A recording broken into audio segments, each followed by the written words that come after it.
Hello and welcome back, researchers.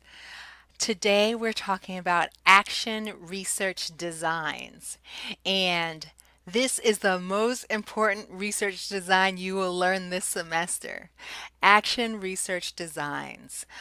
This is the research that is most done by professionals in their own contexts. And so let's learn about it.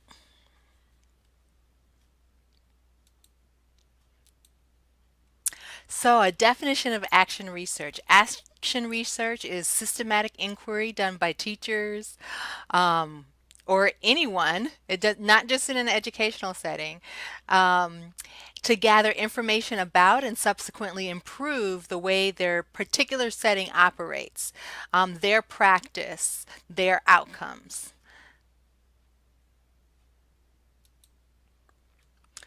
When do you use action research? When you have a problem to solve, and most of us are educators, so um, um, when educators want to reflect on their own practices, when you want to address school-wide problems, when teachers or counselors want to improve their practice, and when teachers want to participate in a research project.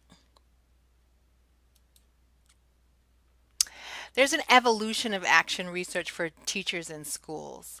And basically, it's a movement from top down control over research or university control over research toward teacher control over research studies. So in the 70s, you might have in service days where teachers had staff development activities. Often these were directed from the top down. School-based site councils, this is the idea of school leaders in councils together or school committees controlling the inquiries that are happening. Professional inquiry by teachers in the 90s, or what we might refer to as self-study. And then finally, uh, teacher and school inquiries, the research studies that are initiated by teachers and carried out by them as well. Why we need action research. Action research encourages change in schools. It fosters a democratic approach to education. It empowers individuals through collaboration on projects and positions teachers and other educators as learners who seek to narrow the gap between practice and their vision for education. We want to encourage educators to reflect on their practices, and it promotes a process of testing new ideas. Now, there are two types of action research designs, and they've been used in slightly different ways. Most of the action teacher directed action research that you'll read is practical action research, studying local practices. It involves individual or team based inquiry. It's focused on teacher development and student learning.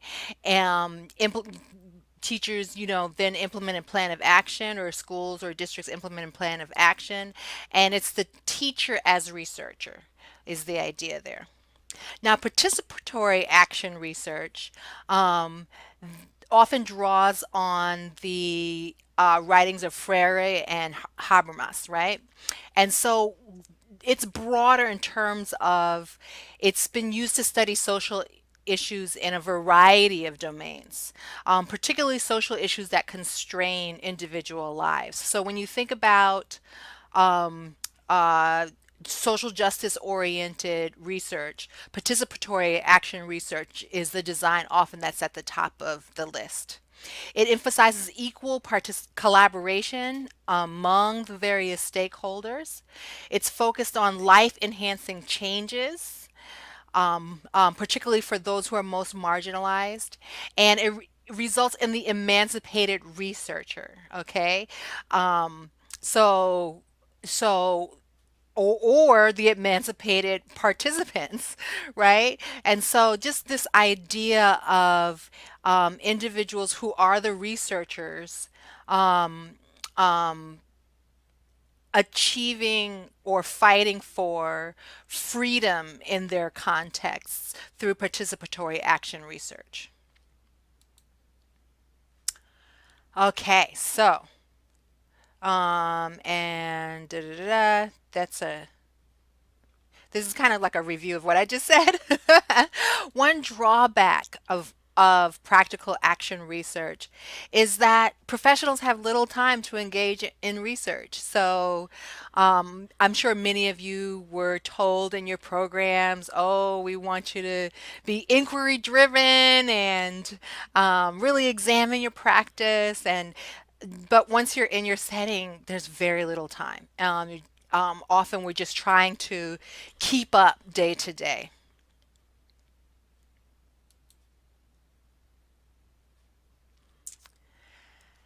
Now, some things to think about for practical action research, okay?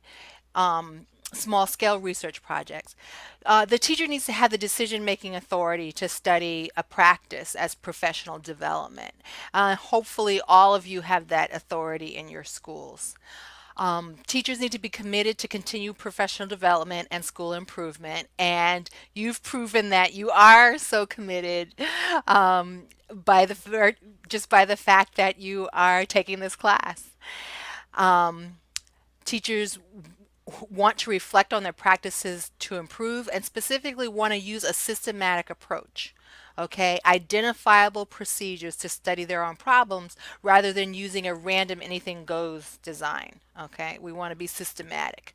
We're going to do it more rigorously than your usual. Okay, I'm going to quickly reflect and think about, okay, how am I going to solve that problem, and then just try it. Okay, being a little bit more systematic. We choose an area of focus. We determine what data collection techniques we're going to use. We analyze and interpret the data, and we develop action plans. Mills has written a lot about teacher practical action research and developed a dialectic action research style spiral. Dialectic because you're not necessarily doing this step and then this step and this step, but one thing might lead to another, might lead back to something else, and so on. So identify an area of focus. This is the problem, right? Collecting data, analyzing and interpreting that data, and then developing a plan of action. Now, the plan of action might lead you to collect more data because you want to see how that action went, and so on. That's just one model of looking at it. Want to give you an example of practical action research. This was actually a student in a class that I taught on action research. Um, Her name is Jean Taylor, and we appreciate her sharing her research with us so that we can learn from it. The title of her study was The Effects on Student Achievement in an Art Integrated Mathematics Classroom When Students Are Engaged Through Art and Communication. From her abstract, she wrote, the purpose of this action research project was to study the effect of the relationship between communication and arts integration regarding the combined effect on engagement. Okay, so there's that behavioral component and academic performance when used in the mathematics classroom. And she was teaching math to second grade students, and she had three African American boys that she focused on, and they needed intervention because their math skills were weak. They had below level academic performance. They All the students participated in a series of art integrated lessons where they would visualize the working parts of a word problem, and they did these paintings, the really lovely watercolor paintings that were related to the math problems. And she found that there was a significant increase in student engagement and achievement as a result of the intervention, which was adding this art piece. So I wanted to share that project with you. Now let's talk about participatory action research.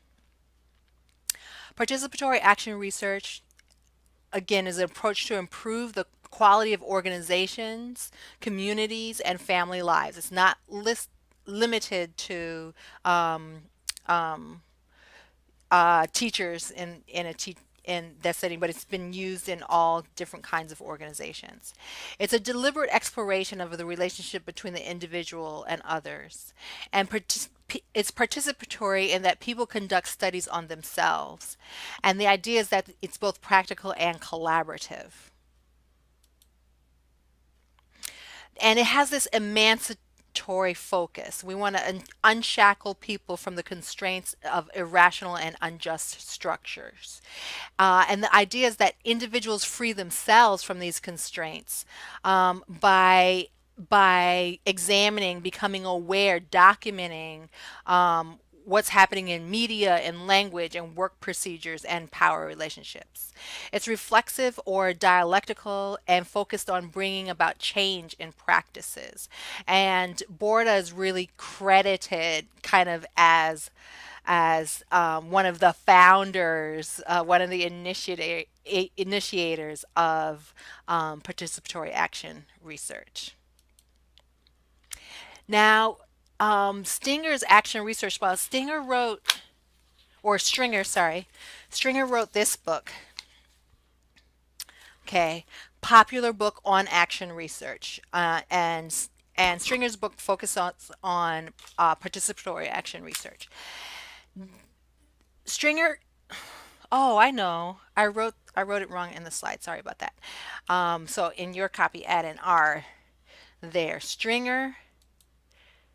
Stringer's action research spiral is look, think, act. Okay, so you're continually engaging in this process.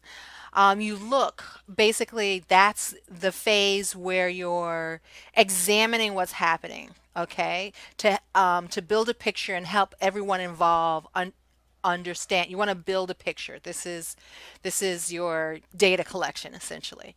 And then think, how do we interpret these issues in depth and identify priorities for action? And basically you take the evidence from that you found from looking and collaboratively think about what it means and then what the priorities are. And finally, act. You want to devise practical solutions to the problems that you identify through looking, and that you identify as priorities for action, and in the think phase. And all of this is done collaboratively.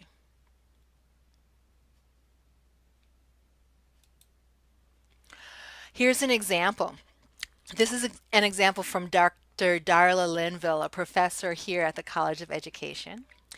And in she wrote an article called More Than Bodies: Protecting the Health and Safety of LGBTQ Youth.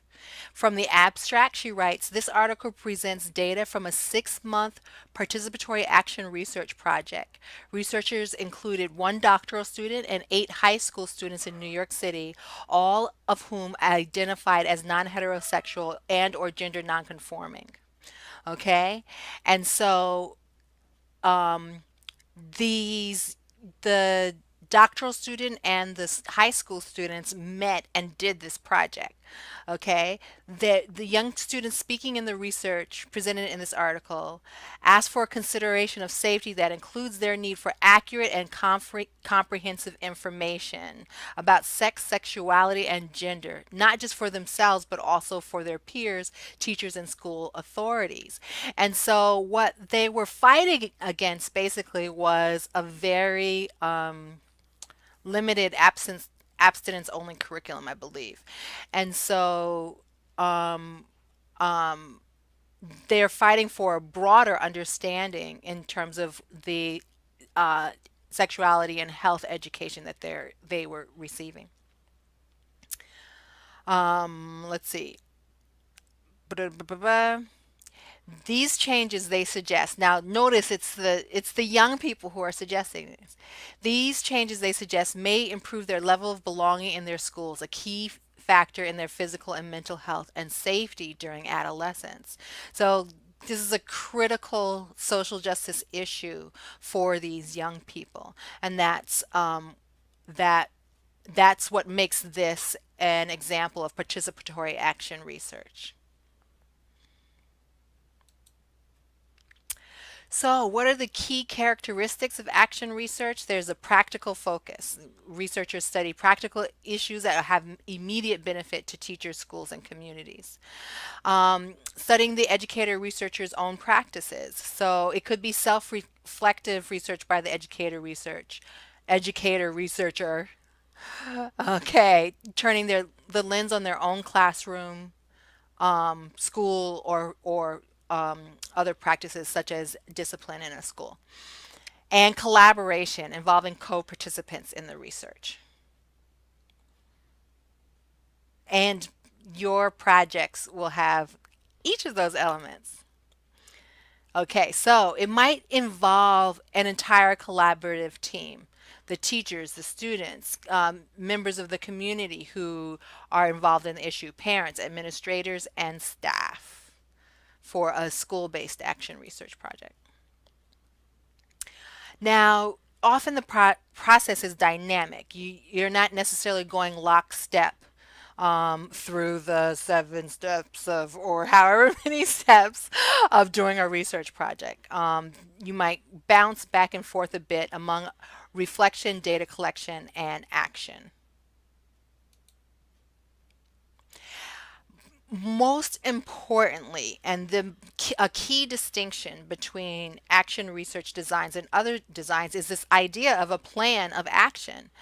Um, the this plan of action will be formal or informal. It may involve a few individuals. It may just involve the teacher. It may involve an entire community. It may be about presenting data to stakeholders. It may be about establishing a pilot program or exploring new actions, new practices. This idea, a plan of action. I've done this research, now I'm gonna do something about what I've found, is very important.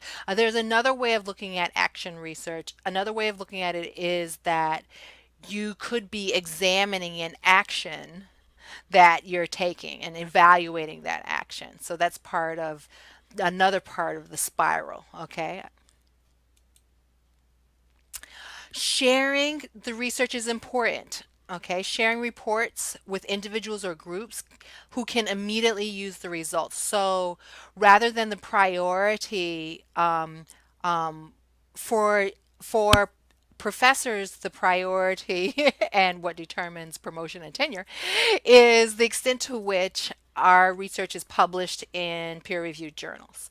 The focus on action research is improving practice, or it's the focus is emancipatory, right? So we want to get the information out quickly to those who can immediately use the results, whether it's in our local schools and the education personnel in our local schools, where it's to parents and other community organizations, and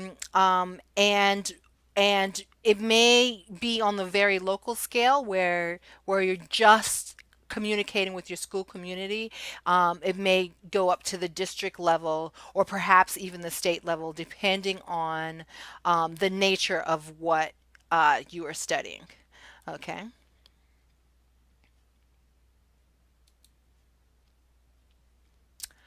So, planning your own action research study. First is the action. There's 8 steps here.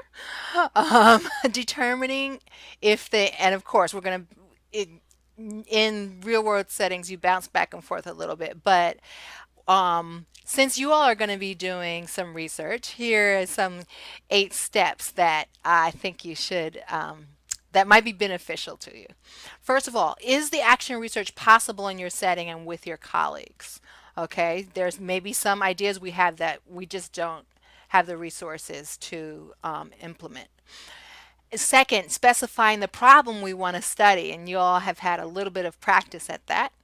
Locating resources to help you address the problem. What is there? Sometimes you don't know until you start asking around. Identifying the information you need to examine the problem. I think of this part as, okay, who do I need to talk to? Or what do I need to find in order to examine the problem? Implementing the data collection process, whether it involves interviews or observing or tracking down the documents that you need, analyzing the data, developing a plan for action, and finally implementing the plan and reflecting on how it went. So then these next slides go into detail about each of those steps. Let's, okay, um, um, there's number one, number two, specifying the problem we practice with, locating resources, da, da, da, da, da. I want to talk about, yes, identifying information you need to examine the problem. Okay, first, before embarking on a study, it's it's often prudent to inform your supervisor and other constituents and seek their approval. Okay, if the project is significantly different from the normal things that happen in your school, then the project may need to be formally reviewed and approved, and usually that happens at the district level. For the vast majority of the projects, um, um, it may just involve a conversation with your principal, okay? Um, and possibly parents as well in seeking their approval. And so one way it could be you could email your principal and say, hey, I have this idea. I want to try this. I want to talk to students about this and see how it goes. I encourage students to create like a flyer that they can send home to parents about what they're doing. And you can see, hold on, let me show you. Back there, those are all flyers that my action research students created um, to explain their projects to parents and other constituents. And, just a one page description of what you're interested in doing, what you're interested in finding out, and how it'll help students. Decide who can provide the data. Sometimes the things you want to know, um, you need to talk to a few different people. Maybe you need to talk to a grade level team, for example. How you will access the individuals. Okay, like when are you going to talk to other teachers at your grade level? Um, yeah, and what level of rapport and support can you expect to obtain from them?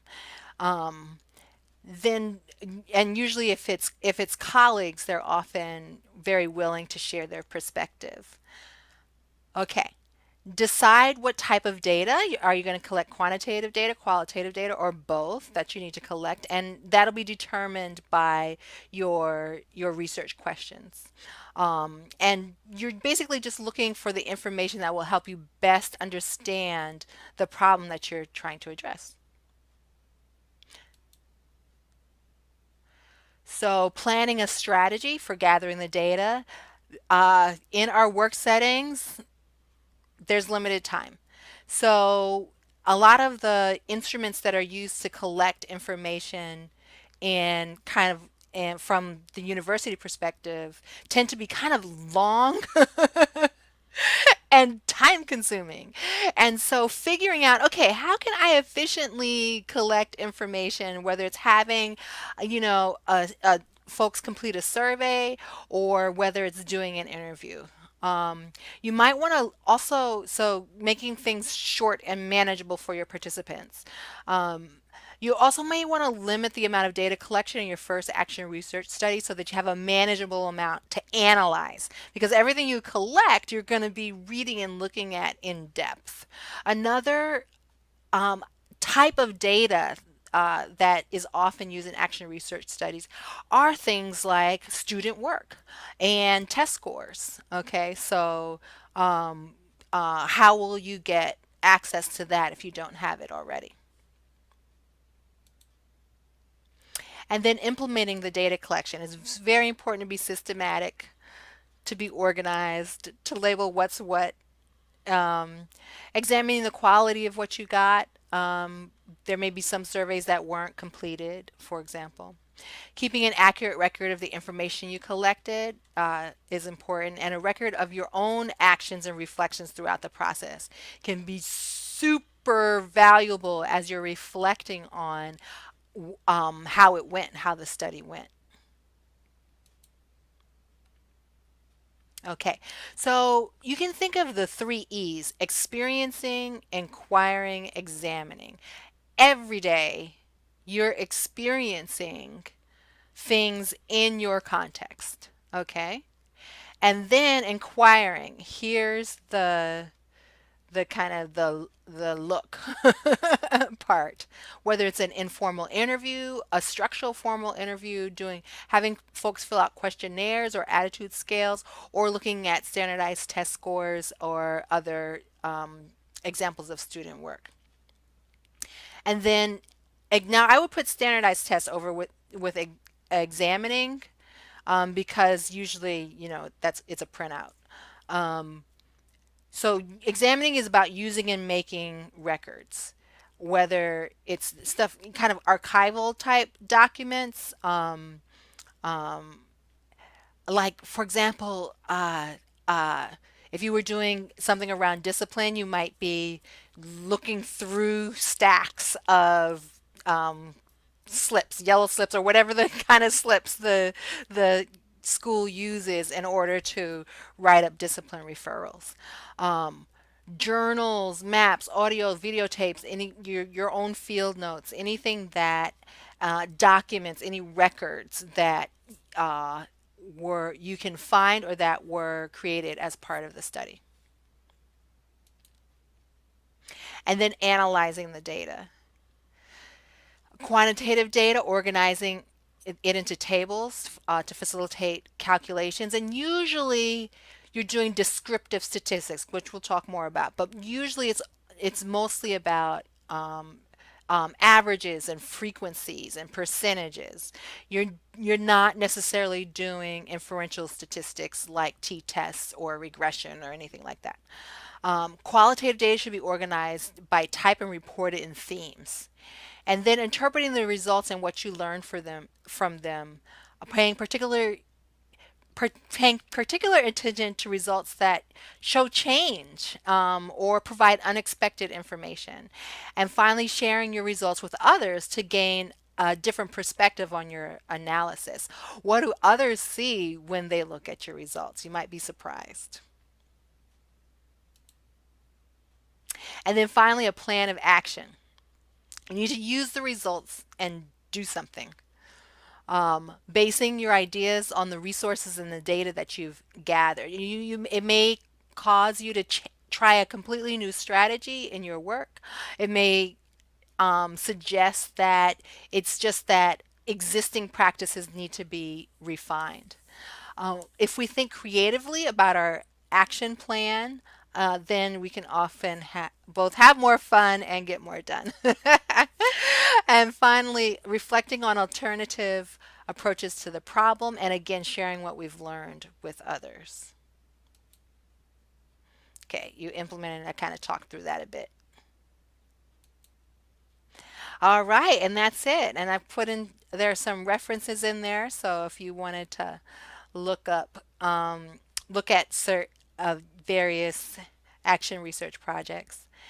Um, and I tried to get in a variety of areas. Yes. And so I hope you've enjoyed this introduction to action research designs. Bye.